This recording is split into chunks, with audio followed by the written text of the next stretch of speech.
The following program is being brought to you courtesy Hypertronics, G3 Foundation, and Garnick Property Management Services. This week, the team heads to the borough of Point Fortin to see how discipline, production, and tolerance are affecting the young people there.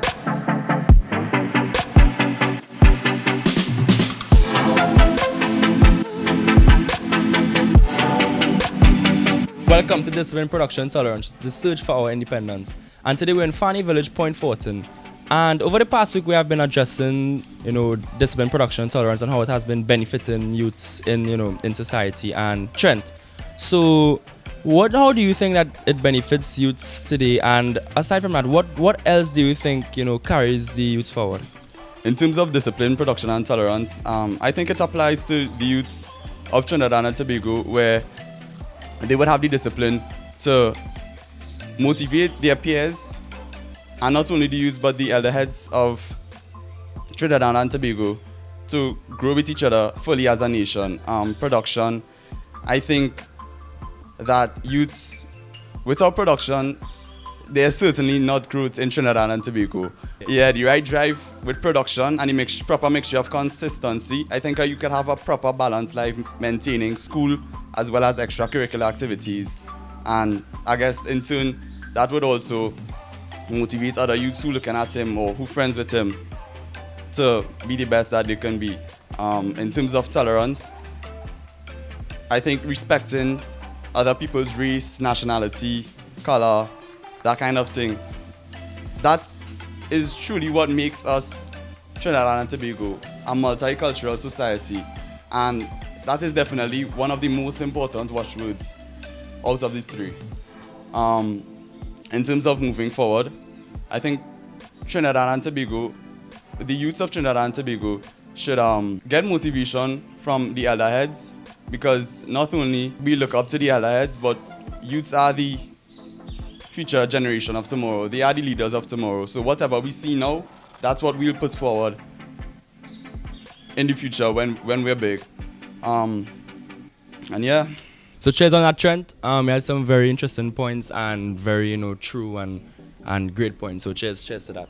So Nakaya, Trent touched base on a lot of good points about the youths and how they carry the country forward for the future generation. And what about the youths that are less fortunate or who hasn't got proper parenting growing up? But what are your points on this?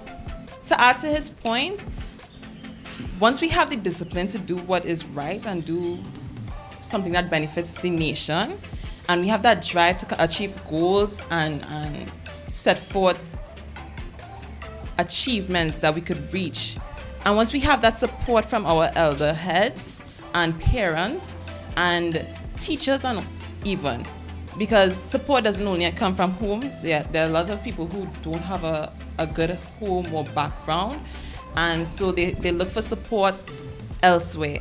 And it's essential and very important that the teachers of our nation do their job and educate and support their students and give them or help them with their goal to achieve success. We may not have it all when people come from all sorts of backgrounds, and some people don't have as much as others, and that should not be a deterrent to achieve your goal. Anybody could do anything once they put their mind to it, and with a lot of support from the elder heads and a lot of guidance, I think no matter what, no matter these trials or tribulations, they could achieve success regardless. All right, so thanks, Nakaya. So Kodel, how do you think Trinidad's next generation would assess the country going forward, and what do you think they need to do to assess the country going forward? Alright. Well, as a youth growing up, my background, well, we didn't really have much, right? And what made me didn't want to go into the bad life is because of sports, right? And sports, when you focus on sports, you don't want to really, alright, you don't want to be this bad person, you want to be something else. So you see, like looking at Lionel Messi and Cristiano Ronaldo, them inspired youths. So you want to be like them, right? So now further from that, it have now generation this year it have called racism, right? We are Indian, we are black, we are white. Now, as a youth now, I have friends who don't really, we don't really look at people's faces or color, right? So it does go with them. So now, if a person like, okay, he white, you're calling me white, they're calling me names and stuff, it wouldn't really look good. So that way everybody, okay, he call me black, I call he white, that way racism start off. So now, instead of people calling each other names and stuff, just be friends with them and normal, So like that, so it wouldn't really have no racism. And the elders now, don't teach the young children about racism. So they wouldn't know what is that. So it wouldn't have no more racism in the country, right? So cheers, Kudel. So Jesse, as Kudel was on the point of racism, over this past election, there was an abundance of racism. And, it has been trending via social media or via videos. And, how has this affected the country in any way? Well, racism hasn't had a big impact in the country where it started dividing a lot of youths of today. And as we talk about discipline, production and tolerance, I think that it's time that we put our foot down and end racism. So there we have a lot of elders carry about themselves in a lot of disrespectful ways, which a lot of like the new generation take up and tend to carry it on as a trend. And it's time that we wake up and realize that now is not the time to live divided and to live amongst ourselves with war and hate. Having experiences away where I play football in Sweden, I know I had experience in Portugal at a time where, because of my skin color, I was judged, which I find is unfair because God made everyone in their own image and likeness, and that is something we need to respect. And in today's world, you see racism bring a lot of people apart, and that's something, it really hurts. It hurts to know that you're being judged by your color and you're being hated for the way you look. And to address that, we need to stand for ourselves. We need to make a change now for the younger generation that's coming up. And in order to do that, we need to show them what's right. We need to do what's right. Having towards young youths speaking up for their own good. We need more of that because in life it's only how much you can take.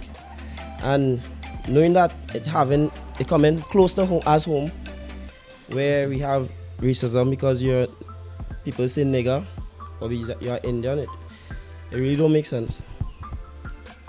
Cheers on that, lad. And we also say we want to bring in the factor of tolerance. Does this have a part to play in racism today? It's being able to adapt to the different backgrounds, different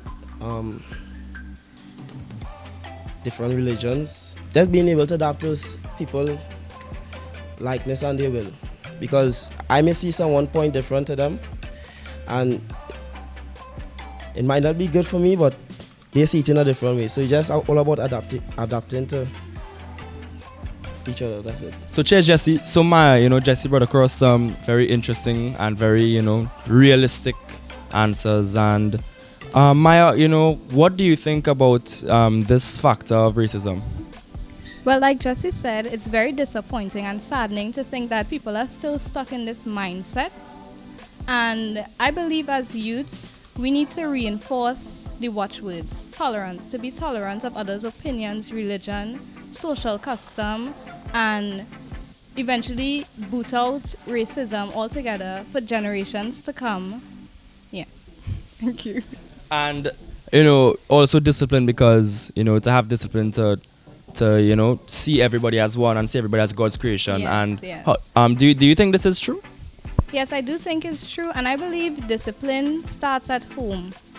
Once you have that solid foundation, you'll be prepared for the world outside of your home and how to treat others, to respect your elders, and to work together to be a better country altogether. And okay, so you said respect your elders was 100% true. But what if these youths, elders are bad examples or who are showing them the wrong way? How would you address this? Well, I wouldn't say all elders are bad examples, but you need to choose who you're looking up to. Choose, to do the right thing.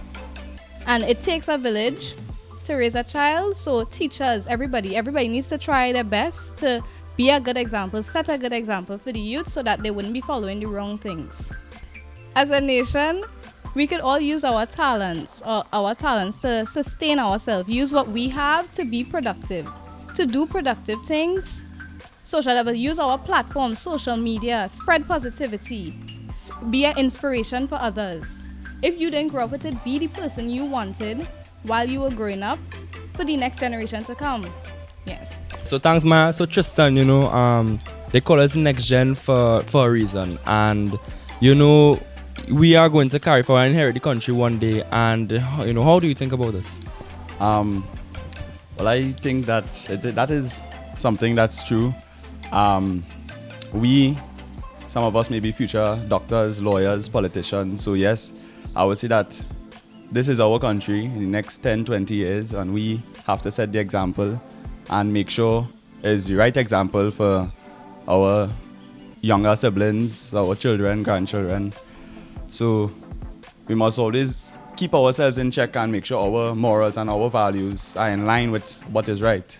To ensure that society is right. good. Right, and I heard you say you're gonna set the example, and as I said, what are some examples of by the statement of setting examples? What are some things that can be done to to set the right example? Well, some things that can be done is that say for instance, if at home and my little brother make a mess, I wouldn't say, well, you clean it up, like you a mess, I will help him. And in turn, he would teach that to somebody else, either one of his friends or in school, and that is our message that being carried on. So that is how something small turns into something big that everybody eventually learns. Choose your career based on how you want to help this country. Like, if you're focusing on medicine, are you going to come back and give back your medical degree to this country? Are you going to come back here? If you go abroad to study medicine, you're going to come back here and give your talent and treasure to Trinidad and Tobago? If you decide you want to be an engineer, are you coming back if you go abroad to study? All these things are what make Trinidad inheritable. If we come back and we give back. I am currently pursuing a degree in forensic science, and my dream is to come back here and open a forensic science center to kind of lower the crime rate in this country. So when I think about my dream, I think about my nation and where I come from and how much it has given to me and how much I want to give back to it. If every youth in Trinidad and Tobago especially has the mindset that in the next 10 or 20 years the country is theirs, I think that it really shows off the national motto, which is together we aspire and together we achieve. And together we can achieve anything. Production is higher, tolerance of everyone irrespective of their race, nationality. It would truly make us a whole nation and not just Afro-Trinidadians or Indo-Trinidadians. We would be one, just Trinbagonians, no difference. For every creed and race finds an equal place. I like that point that you touch on there, right? A main thing that where we talk about racism and diversity and stuff, right? Like, there's no separation at all when it comes to racism, but the real separation there is wisdom, I would say, right?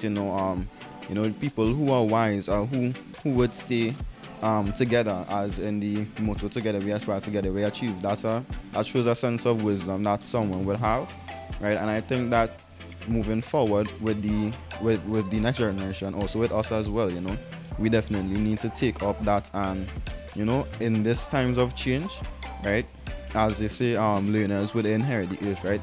So in this time of change, with the pandemic and stuff, right, we definitely need to adapt to the change that's happening, so then we could definitely prepare for the next generation that is to come as well.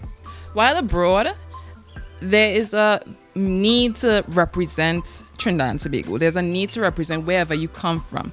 There's a need to show your flag and show your nationality and just represent.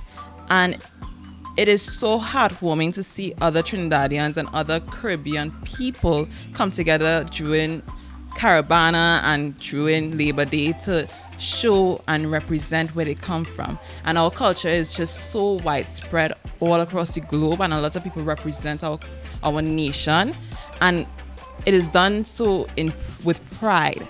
It's so amazing, absolutely beautiful. So okay, so we were talking about national pride, and when you go abroad, you feel a lot of pride for your country, and to know I came from the great land of Trinidad and Tobago. And does it does the pride stay in Trinidad itself? Like, do you still feel pride knowing you're from Trinidad when you're in your country? I believe that we should feel the same as people of Trinidad and Tobago within our nation. It all comes down to how we treat each other, how we treat the environment, how we behave with one another. So everything ties in with tolerance and discipline so that our nation can become more productive than it already is.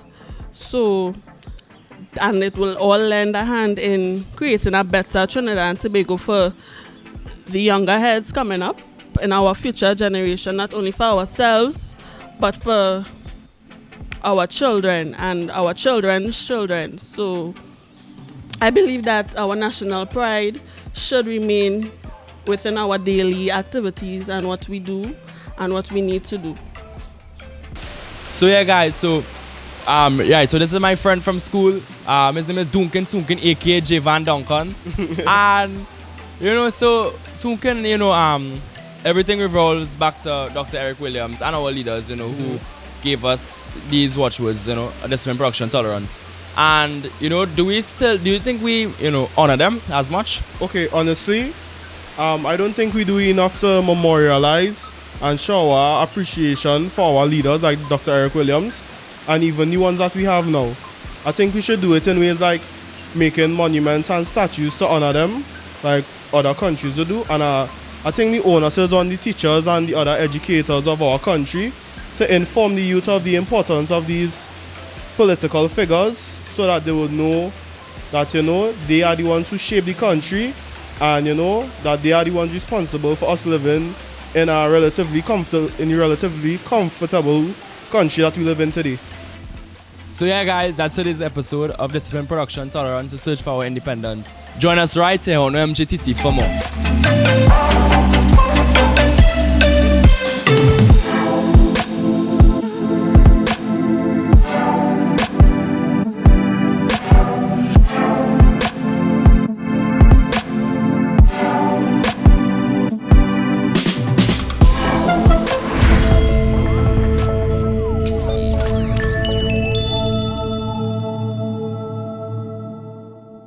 This program was brought to you courtesy Hypertronics, G3 Foundation, and Garnick Property Management Services.